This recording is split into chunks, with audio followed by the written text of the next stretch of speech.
Okay, the task today is to make a case for somebody to be able to carry this little tiny pocket knife, folding knife, uh, on their belt. And the clip that it came on is not big enough to clip onto a belt, kind of their complaint. It's just made to like slide into a pocket and that clip catch on the edge of the pocket.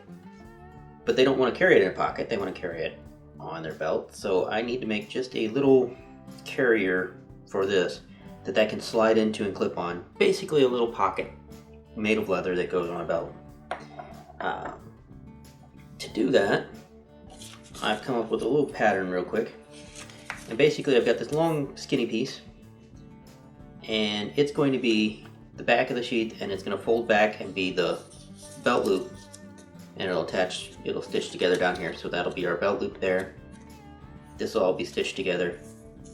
But before we stitch that together, we need to make sure we have this piece on the front. And this is going to have to be shaped. It's going to be a blocked case. So I need to shape it around something. I could just shape it around the knife, but with this clip in the way, and I can't get these screws out, and I don't want to mess with those because they're probably Loctited into there anyway. So I'm just going to start out by making a leather block that I can shape this piece with.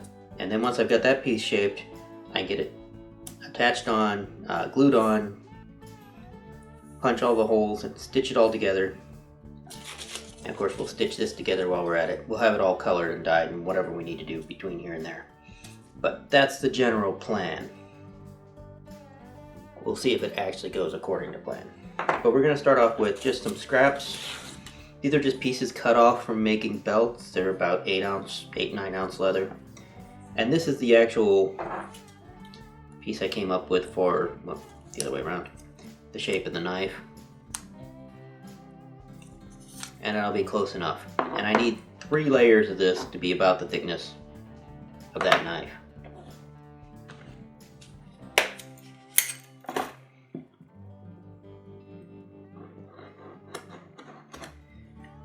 I've got it marked on here. You can't probably see on the camera because I used a scratch awl to mark it, but I marked around the pattern. And then I can cut it close, but not exactly on the line. Because I'm going to glue these pieces together.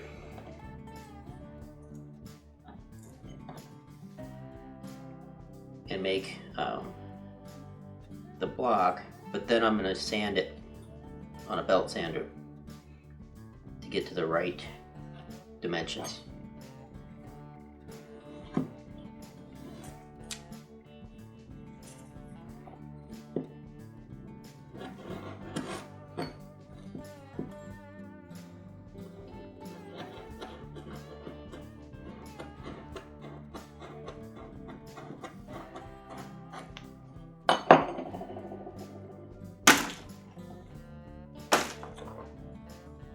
Okay, there's my 3 pieces of leather. We're going to glue all those together, and then I'll take it down to the belt sander and turn it into a block.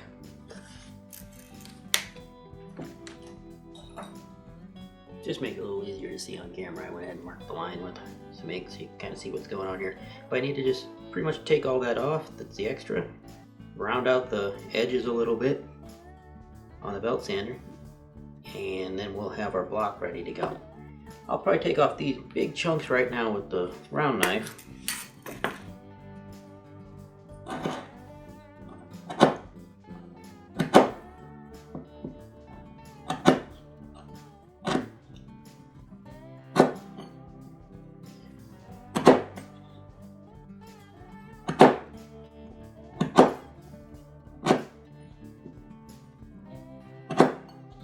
That's quicker than using a belt sander.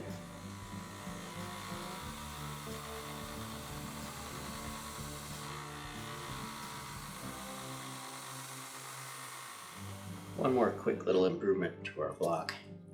Just wet the edges down a little bit, slick them with the burnisher.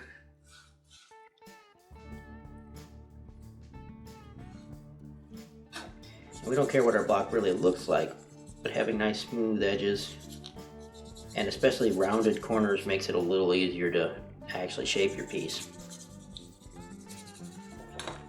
Now Next is we need our piece that we're going to shape around it, and for that I've got a scrap of about 4 or 5 ounce leather and a scrap of about 2 to 3.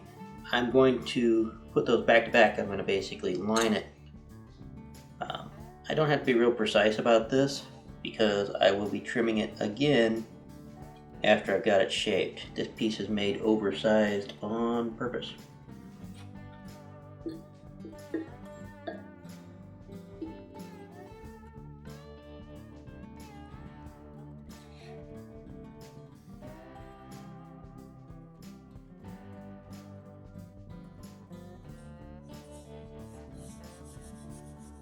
This is going to be the back and the belt loop, and where it attaches at the base. And we'll go ahead and mark that and get that cut out.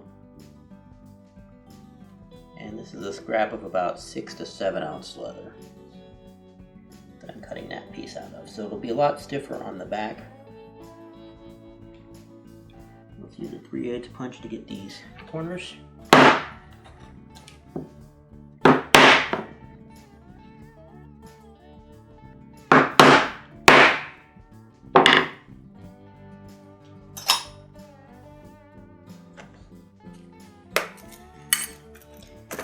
And of course, the round knife for the rest of it. I've got a lot of sacrificial material around this outside edge that I can grind off later as well. So mostly I need to focus on beveling this because this is probably going to get ground down enough that it doesn't matter if I edge bevel it, it's going to be gone. So from there to here.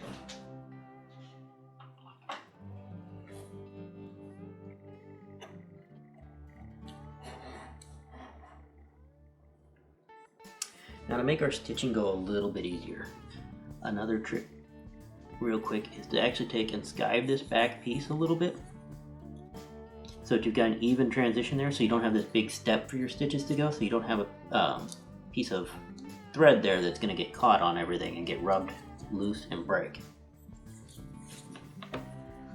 So the same as with everything else I pretty much do. You can do this a lot of different ways. You can use French edge skivers and various things. I'm just going to use a point of one of my swivel knife, or one of my round knife corners, and skive that real gently. Then when we go to stitch it, we'll be able to pull that down, and we'll have a smoother transition on the back there. We'll also use a pair of shears real quick and trim that lining close. And if you're really wanting to get a complicated piece shaped, you want to actually go ahead and case this leather, which is soak it in water for several minutes until it's absorbed all the water that it can, and then throw it into a plastic bag or something to keep it wet, and put it in the refrigerator.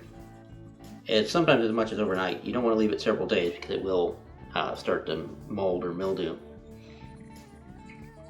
But you can case it overnight and it'll actually get way deep into those fibers of leather and make it a lot more flexible, where it'll shape and mold a lot better. But for this, I'm probably okay with what I'm doing here, which is just what's referred to sometimes as quick casing. And that's just wetting it down several times over the course of 5 or 10 minutes. And letting it soak up as much water as you want, or as it wants to soak up. And this is where our block comes in. We want to go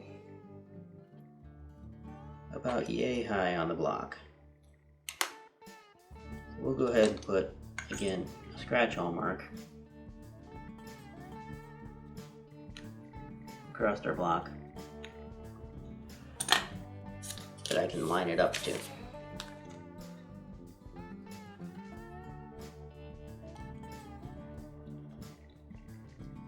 Grab our folding tool, which this is a horn folder. It's basically it's a piece of cow horn that has been shaped into this nifty little shape that can be used to mold and shape the leather. There's also tools called bone folders, which are sometimes actually bone, which is what they traditionally were made out of. Sometimes they're wood, and sometimes they're plastic. The cheapest ones, of course, are the plastic ones. All of the above will work as long as it doesn't have any sharp edges that'll leave deep gouges or marks in the leather. You can see that this piece got narrower up here where it had to wrap around more of this, but it's wider down here. I'm going to trim off some of this stuff right now, and that'll give me a little bit more flexibility, and I'll shape it again a little bit. And once that's shaped, once it's molded around that piece of leather, we just need to let it dry off a little bit. We can go ahead and put some decorations in here if we want. One of the things about making a blocked case like this is that you cannot really do a lot of your stamping ahead of time because you're going to lose all your definition in it. Just like when I make the cell phone cases, I do all my shaping first, and then I do any carving or stamping.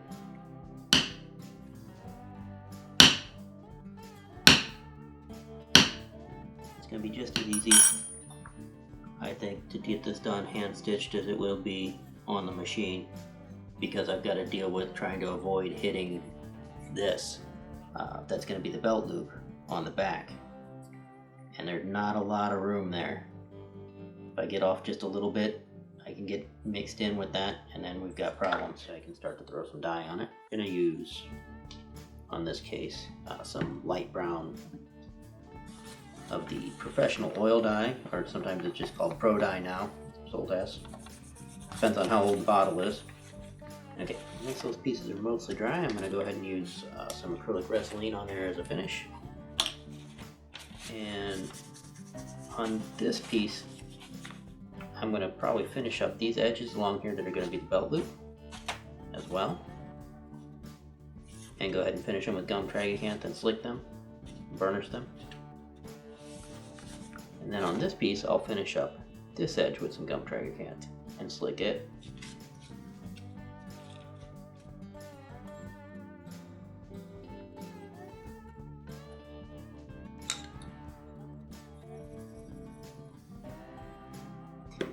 Now, let's go ahead and punch some holes.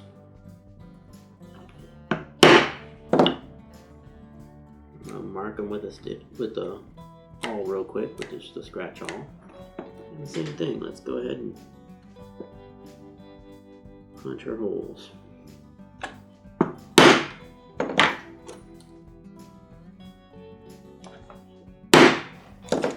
Normally I use a stitching groover like this to follow along and mark where my stitching lines are going to be. This doesn't work because I don't have the same distance from the edge all the time to where my stitches are in this particular type of project. So for this, I've got what's called a freehand stitching groover. It's basically this end right out here that would be your cutting end, just on the end of a pencil-like piece. It works really. So this one, I think I'm actually going to fold it backwards and mark them that way. It's a little easier to find. You see, if I folded it the way it's supposed to go and put marks on this side, they're hard to see. They blend in. But on the smooth grained surface of the leather, it's easier to find those marks. Alright, so that should be, unless I'm mistaken, all of my stitching holes punched. And on this piece, we're going to go ahead and do the same thing we did on the other one. We're going to take our freehand groover,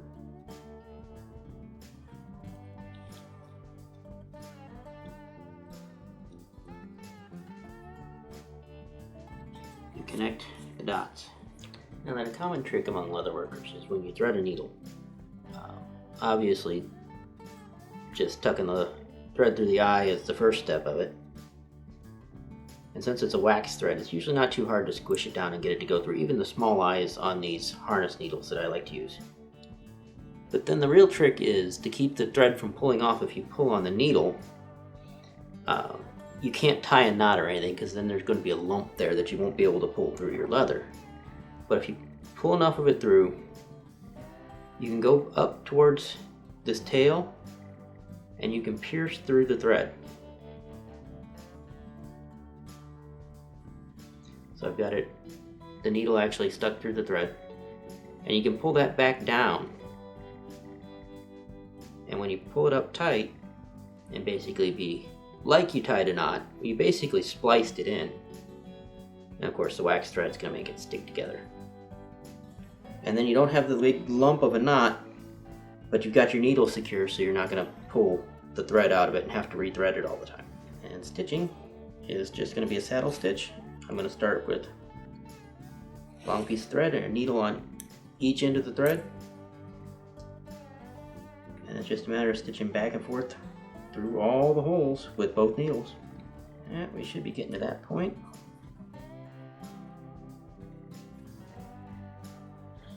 We need to start putting this back piece in. It always helps to have a pair of pliers too whenever you're hand stitching, just in case you get one of these where there's a spot that is just a little harder to pull through there because the hole's a little small, a little tight for the piece of thread that you're using, or just something's not lined up right. Because if you sit there and try and wiggle the needle through, you just wind up breaking a lot of needles. So you're better off, if it sticks, to grab it with a pair of pliers and pull it straight through rather than sitting there and wiggling it around.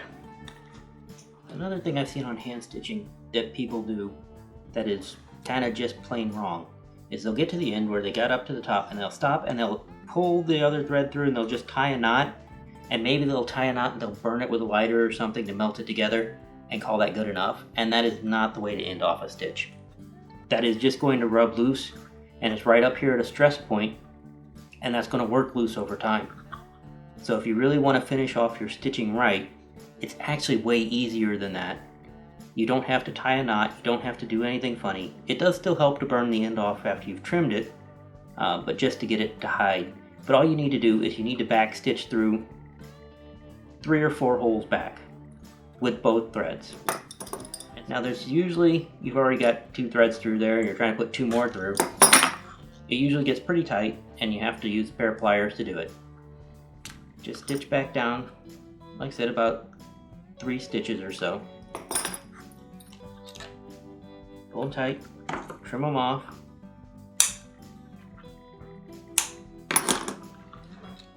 And if there is a little bit sticking up, then you can take a lighter to it. Alright, there we are. Now I need to trim off this excess.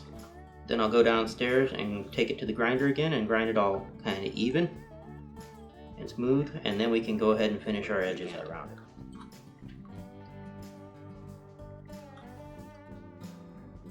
Alright, and now that once our edges are all sanded to where they're even with each other, and we've got about the same distance between our edge and our stitching all the way around.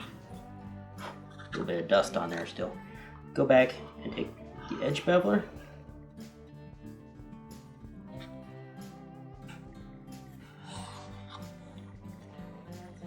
Take off those corners. Take off any rough spots left by the sanding. But then you can take a little bit of dye and some gum tragacanth and we'll finish up our edges.